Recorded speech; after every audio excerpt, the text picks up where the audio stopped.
Hey guys, hopefully you watched my first couple videos. Number one on ergonomics, setup for your desk. Number two, the CARs, or controlled articular rotations and mobility for the upper body. Now I'm going to teach you some CARs, controlled articular rotations for lower body. So we're going to do lumbar and hips. And I'm also going to teach you some mobility active releases for the glutes and the diaphragm. So number one, let's go over our CARs. Remember, controlled. Okay, we're making these hard, articular, in the joints rotations. So we're going to do the hips first. Now, you can either do these from a standing position, okay, or you can do them from a kneeling. I'm going to demonstrate the kneeling position because these ones are a little easier to keep your balance, okay? So what you're going to do is you're going to get into kind of this cat-camel position, the quadruped position.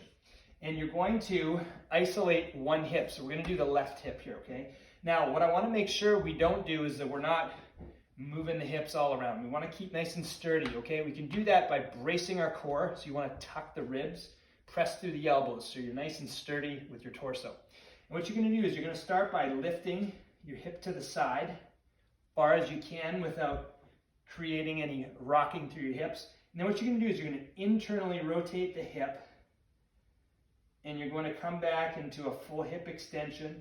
And then you're going to tuck that knee all the way. Okay? And then you're going to reverse that. You're going to extend the hip. This time, instead of internal rotation, you're going to externally rotate.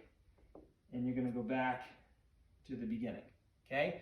So from a standing position, this is what it would look like. I'm going to brace my core. Stand nice and tall, keeping that other leg rooted. I'm going to lift high as I can. Internally rotate. Extend, reverse, externally rotate, flex, and finish. Okay, so you can do that through both your hips. Next, let's go over the lumbar spine. This one you've likely seen before. These are cat camels. Okay, so we'll start here in an extended position or a cat position. Okay, so we're going to have our head tip back. We're going to have our spine, our lumbar spine extended all the way, sticking our butt out. Okay. What you're going to do is you're going to start by curling your head. You're going to picture vertebrae by vertebrae through that middle back. We're going to start tucking all the way, segment by segment, through that lower back till we hit the end range.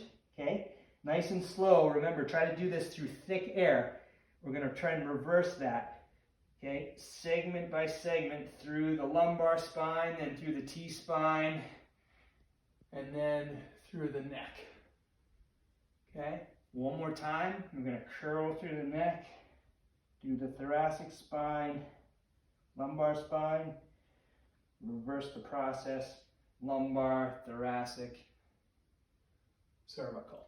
All right, last thing. We're going to go over the active releases. We're going to wake up those glutes. We're going to wake up some of our breathing mechanisms too by stimulating the diaphragm. This is going to help you take deep diaphragm rest and repair relaxation breaths as you sit at the desk, okay? It's going to help you take those nice belly breaths. And we're also going to wake up the glutes so we don't overstimulate and shrink up all of those hip flexors throughout the day. So let's go over the diaphragm breathing first. Okay, you're going to grab 2 AccuBalls. Again, you can use lacrosse balls, tennis balls. This one you have to be careful of though, because you're going to get these balls right up underneath your rib cage, okay? Okay, if you feel nauseous at all doing this, then just back off a little bit. This shouldn't be that comfortable, but you want to make sure that you're feeling that those balls are just right underneath the rib cage, okay, right around that diaphragm position.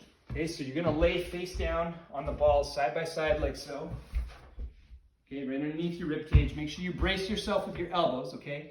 So you can direct the right amount of body weight through the balls. And what you're going to do is you're going to start by breathing into the balls. So when you breathe in, you should feel your belly pressing into the balls, okay? So, okay, I'm feeling those pressing the balls. And as I let my breath out, I feel those balls really sink in underneath my rib cage all the way down to the floor.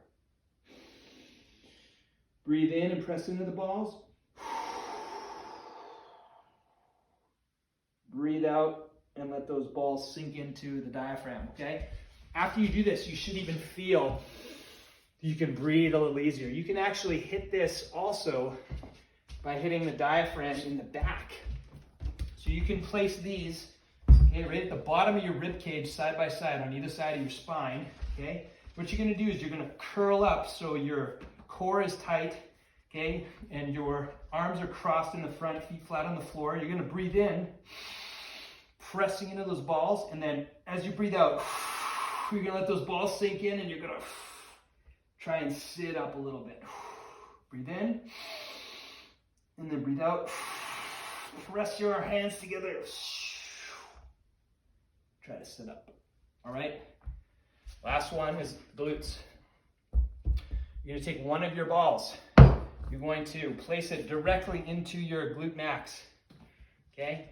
This can be a little spicy. You might find some nice trigger points in there. You can start by putting one foot on top of the opposite knee and just work that knee back and forth. You can direct the amount of pressure onto the ball with your body weight. Okay? Just kind of grind that up a little bit, and you can change spots, get more up into the outer glute, the glute medius. You can go down on the elbow to put a little more body weight into it and start doing knee drives up and back. So I have this other foot flat on the ground to keep me stable. The other my left elbow on the floor, pulling my knee to the chest, extending the leg, pulling the knee, extending the leg, okay? And the last one, we'll pick a little different spot. We'll start doing these reverse clamshells. Pull one knee to the other, okay? Again, you can do 5 or 6 reps like that per spot. You should be nice and prepped to start hitting your day at the home office. So go get after it, guys. Feel free to send me questions. Make sure you like, subscribe, and make sure that you hit notifications for when we put up these videos. And I'll see you guys next time.